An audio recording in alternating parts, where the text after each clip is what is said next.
In the name of Jesus Christ our Lord, amen.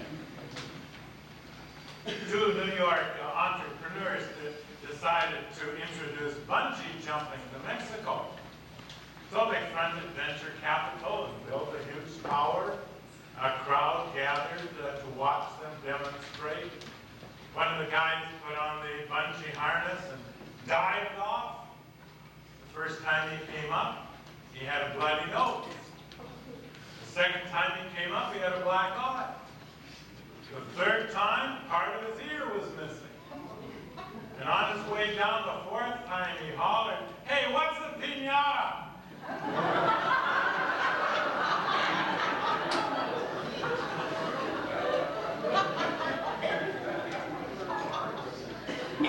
Well, where does it say life will be easy? And that old song, I never promised you a rose garden.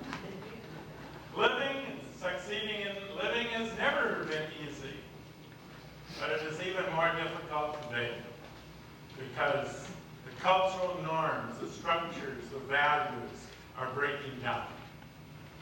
And what is happening is that we are living through the dying of one age and the rising of another. We're in transition. The modern world is dying, and the postmodern world is being born. And we're in the middle. And it's not quite clear what that postmodern world will look like. Except we know it will be computer-driven. And the way we receive information and how we communicate is forever changing. Perhaps it doesn't make life any easier to live to understand that, but maybe it helps a little to understand why careers, marriages, families, churches are in trouble. Because the cultural structure that formerly helped to hold us together, that helped to hold marriages and families together, it's all gone. And without that structure, it is difficult to keep the commitments we make to family, to spouse, to children, to the church, to God. Therefore, it is essential for us to emphasize that commitments must be made for the long haul. I realize this is not a very popular concept, one many of you don't want to hear. Especially the kids don't like to hear words like persistence, determination, hang in there, effort, struggle, negotiate. They just aren't popular words. But my appeal today is, with the culture crumbling around us, make commitments for the long haul. Look what our culture teaches us. Our culture teaches us that happiness is our right. And it is okay to do whatever makes you happy. Whatever gives you pleasure, it's okay. Our culture says. Our culture teaches that pain is bad and is to be avoided at all costs. And whenever there is pain, like in a marriage, say, when there's disappointment, disillusionment, what does our culture say? Look around for someone else. Find the perfect mate. Our culture teaches that work is not necessarily a virtue. Do whatever is easiest. Do just enough to get by.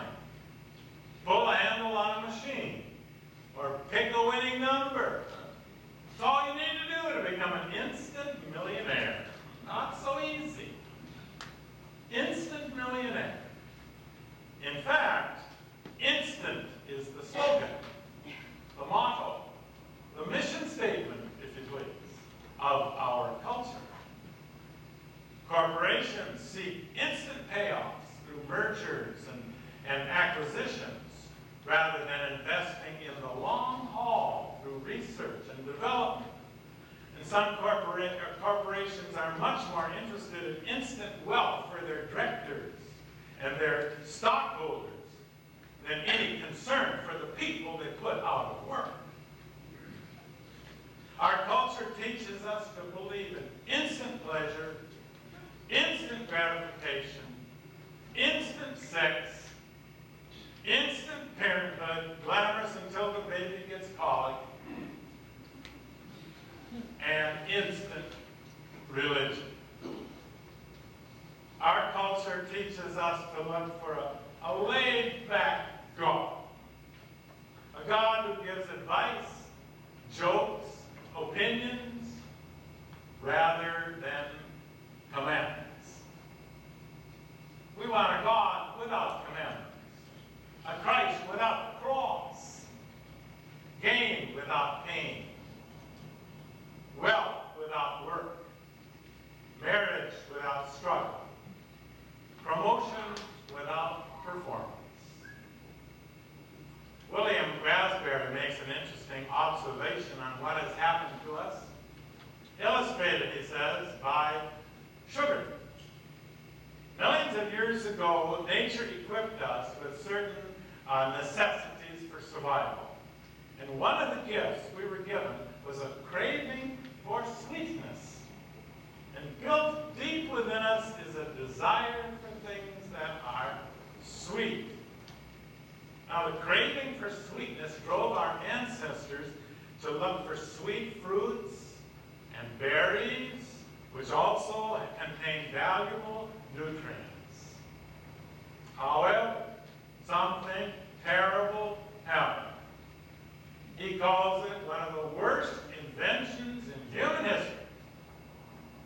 We learned how to refine sugar. Now we can fulfill our craving for sweetness anytime we want. Now we don't have to wait until we find honey in a hollow tree or when fruits are in season. We can refine sugar from a number of substances and have sugar anytime we please. And you know the results. Rotten teeth, obesity. I also was taught, to clean your plate. Wasn't that a terrible thing to teach us? To eat it whether you're hungry or not? I'm still doing it. Eat anything in sight. Yeah, sugar causes any number of diseases, any number of health problems, all the result of a perfectly good craving fulfilled too easily, too readily through refined sugar. And sugar, which is instant sweetness, is indicative of our culture who waits and wants for nothing. Live in the instant rather than the long haul, we are taught. The police chief of Washington, D.C. spoke about crime in the inner city, especially the crime of inner city youth. And listen to what he said. These young adults hanging around on the street corners of our city are not thinking about marriage, are not dreaming of owning a home or a car in the future, are not training for a good job. They are cynical, disillusioned, and fatalistic. They believe that the future is closed to them and that they will have short lives. So why make the effort? This is why they take and sell drugs, he said. They feel that life is so short, that the future is so unpromising, that it is best to grab all you can right today. Live for the momentary enjoyment, because who knows what tomorrow holds. He's after it, isn't he? Too many have no future. They live in the instant. My plea is for us to see the larger picture, to believe in the future, and to make commitments for the long haul. A successful farmer does not expect every crop or every season to be a success. A successful teacher plants seeds and rarely sees the harvest. A successful restaurant plans for the long haul, knowing it takes at least 3 years to make a profit. A wise investor looks at the long haul and is not devastated or destroyed when the stock market corrects itself. A successful marriage lasts for the long haul, until death parts us, not some problem or disappointment or squabble. A successful church plans for the future. In one of my former churches, I asked once, what is your vision of our church 20 years from now? 20 years from now, what's your vision? And one of our elderly saints answered, she said, well, I don't care, I won't be here. Pretty short vision. Not in it for the long haul. A disciple of Jesus is in it for the long haul and does not give up at the first failure, or when he or she doesn't feel like it, or when the feelings get hurt. You know that happens in churches? Did you know that? People get their feelings hurt. A disciple is in it for the long haul. The long haul. We received new members today. Did you hear the vow, the commitment they made? That ugly word, commitment, did you hear it? For the long haul, even when you don't feel like it, will you faithfully participate in your church's ministries by your prayers? Praying for your church, praying for your pastors, praying for one another, even when you don't feel like it? Will you faithfully participate in your church's ministries by your presence, your attendance? Even when you don't feel like it?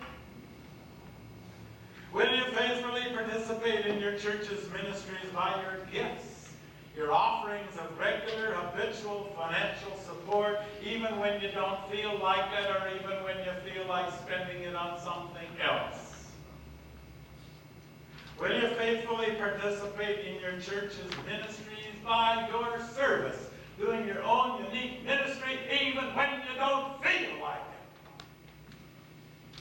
Will you commit to the long haul? No, Jesus did not promise that life would be easy. Sometimes life thinks you're a peanut. Jesus did not promise it would be easy. But Jesus did promise joy. And a well done, good and faithful servants, he said, enter into the what? Joy. I just said it. Enter into the joy of your master. Joy. It may not be easy, but it is fun.